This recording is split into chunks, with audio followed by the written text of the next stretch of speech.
जय श्री कृष्ण। आज जानकारी लेकर आए हैं मौलिक अलावा के ऊपर की नवरात्रि में आखिर मौलिक अलावा जो आपने हाथ में रक्षा सूत्र जो आपने धारण किए होते हैं ये क्यों बदलने होते हैं, कौन से बदलेंगे कौन से नहीं बदलाएंगे, ये भी आज बताते हैं आपको कि कौन कौन से रक्षा सूत्र बदलने हैं नवरात्रि में और कौन से नहीं बदलने हैं अष्टमी के दिन।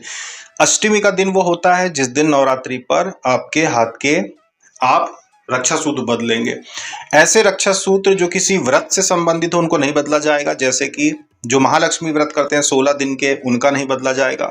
अगर कोई 16 सोमवार कर रहा है और उसने कोई संकल्प लिया है कि 16 सोमवार पूरे होने तक मैं बांधूंगा, उनका भी नहीं बदला जाएगा रक्षा सूत्र। तो व्रत उपवास वालों के नहीं बदले जाएंगे, लेकिन जो अन्य लोग हैं जो किसी पूजा पाठ पर या किसी मंदिर में रक्षा सूत्र बंधवा के आ गए, उनका रक्षा सूत्र अष्टमी के दिन बदला जाता है। क्यों? क्योंकि रक्षा सूत्र कई प्रकार की नकारात्मक ऊर्जा को अपने अंदर रोक लेता है, ग्रहण कर लेता है, संचित करके रखता है। जैसे कि हमने आपको पहले भी बताया कि जिन लोगों ने रक्षा सूत्र को मजाक समझ के किसी और का रक्षा सूत्र उतारा हुआ खुद पहन लिया कि फैशन के लिए बड़ा अच्छा लग रहा है, उनके हाथ में फोड़े हो गए। जैसे बचपन में नहीं आपने देखे होंगे, आजकल तो बहुत साफ सफाई से रहते हैं लोग, तो फोड़े कम होते हैं, पर पहले हुआ करते थे। हर व्यक्ति को, पहले के समय के हर व्यक्ति को फोड़े कभी ना कभी हुए होंगे कि घाव रहता है, फिर उसमें इन्फेक्शन हो जाता है तो वो पक जाता है, तो कितना दर्द देता है।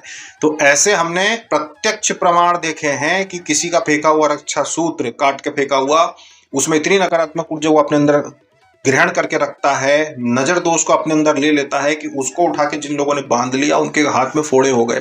और फोड़े होने के बाद क्या दर्दनाक तकलीफ उनको हुई। फोड़े भी ऐसे थोड़ी कि छोटे मोटे, इतनी दर्दनाक तकलीफ हुई कि कम से कम 2-3 महीने तक इलाज चलता रहा। पट्टी मलहम पट्टी मलहम पट्टी मलहम पट्टी। क्योंकि अगर किसी का रक्षा सूत्र साल भर पुराना है तो साल भर में कितनी गंदी चीजें उसके ऊपर होगी, कितनी बुरी चीजें उस रक्षा सूत्र ने अपने अंदर ग्रहण करके रखी होगी। और अगर आपने उसको हाथ पे बांध लिया किसी का फेंका हुआ, तो फिर वो बहुत बुरे उसके परिणाम होते हैं। तो जिन लोगों ने ऐसा कर लिया, बालक बुद्धि होते हैं ना, कम उम्र के बच्चे, उनको ये सब फर्क नहीं पड़ता। उनको तो भाई किसी ने उतारा, दोस्तों में, यार दोस्तों में जान पहचान, अरे ले, जैसे ब्रेसलेट नहीं बदल लेते हैं, अरे मैं बांध लेती हूँ, अरे मैं बांध लेता हूँ, अच्छा लग रहा है, उन्होंने बांध लिया।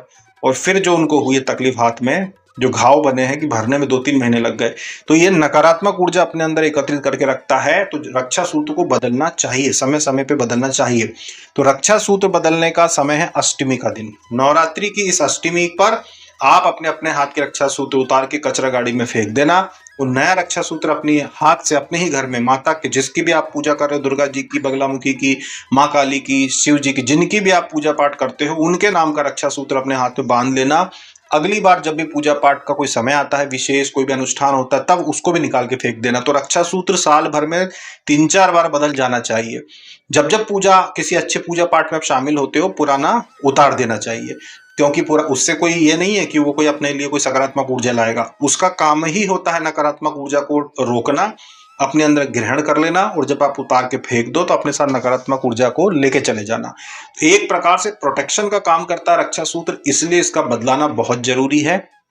अगर आपने महालक्ष्मी व्रत का धागा बांध के रखा है या किसी व्रत का धागा बांध के रखा है, तो उसके अलावा रक्षा सूत्र बंधा होना चाहिए सुरक्षा के लिए। उसको सुरक्षा के लिए नहीं माना जाएगा, वो तो व्रत का एक संकल्प है, इसलिए वो आपने बांध के रखा है। रक्षा सूत्र तो वो माना जाएगा कि उसके अलावा कोई मौलिक अलावा आपने, सत्यनारायण भगवान की कथा हुई थी, ब्राह्मण आए, उनके हाथ बनवा दिया, या आप कहीं पे दर्शन करने गए, वहां पे बांधते थे, आपने वहां पे दक्षिणा दे दी 10-5 रुपए ब्राह्मण को और वहां पे बंधवा लिया। ये रक्षा सूत्र आपकी सुरक्षा करते हैं कई प्रकार के एनर्जी से। इनको बदलना पड़ता है और इनको बंधवाना भी चाहिए। किसी भी मंदिर में जाओ, जरूर बंधवाओ, भले आपको उसका विज्ञान नहीं पता, फिर भी रक्षा सूत्र बंधवाना चाहिए, जिससे कि सुरक्षा होती है कई प्रकार की तकलीफों से। आप खुद इस बात को आजमा लेना, ये रक्षा सूत्र बंधवाने के बाद बहुत सारी तकलीफें आपकी दूर होती हैं, नजर दोष दूर होते हैं। पहले आपकी तबीयत ज्यादा खराब होती होगी, कभी भी छोटी मोटी बीमारी पकड़ लेती होगी, छोटी मोटी बीमारी जो कि किसी की हाय बद्दुआ से लग जाती है, उससे भी आपकी सुरक्षा होती है। कई बार आपके शरीर पर अचानक से फोड़े फुंसियां होने लगती, बारीक बारीक फुंसियां होना शुरू हो जाती है बिना किसी कारण। आप समझ ही नहीं पाते कि भाई यह कान के यहाँ पे फुंसी किस चीज की हो गई, मैंने तो ऐसा कुछ किया नहीं, नाक पे किस चीज की फुंसी हो गई। जब ऐसी कोई उतारा होता है किसी का, या हाय बद्दुआ की जो फुंसियां होती है, उनकी जगह निश्चित है कि वो नाक के इधर इधर इधर होगी, इधर होगी, या नाक के अंदर साइड हो जाएगी, तो वो अलग ही आपको तकलीफ देगी। ये होती है उतारे की, मतलब किसी ने उतारा किया, आप उस पर सुलंग गए, या किसी ने नजर दोष, हाय बद्दुआ आपको देख के कुछ बोला, कुछ गलत वो कर दी, बद्दुआ दे दी, तो वो आपको लग गई, तो वो फुंसी हो जाएगी आपको।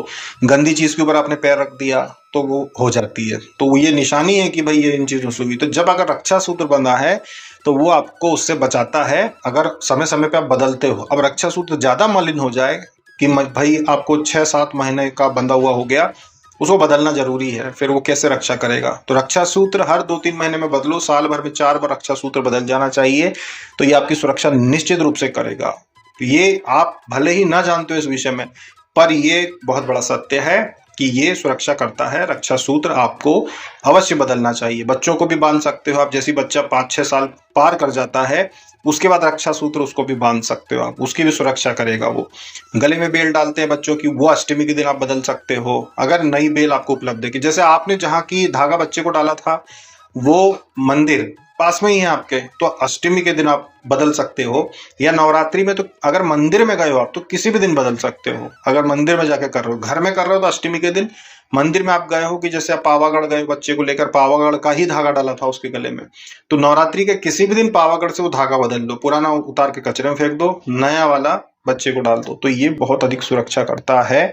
ये चीज अपने जीवन में उतार लो कि कुछ प्रयोग ऐसे होते हैं जो प्रयोग आप लोग खुद कर सकते हैं, किसी की मदद की जरूरत नहीं है।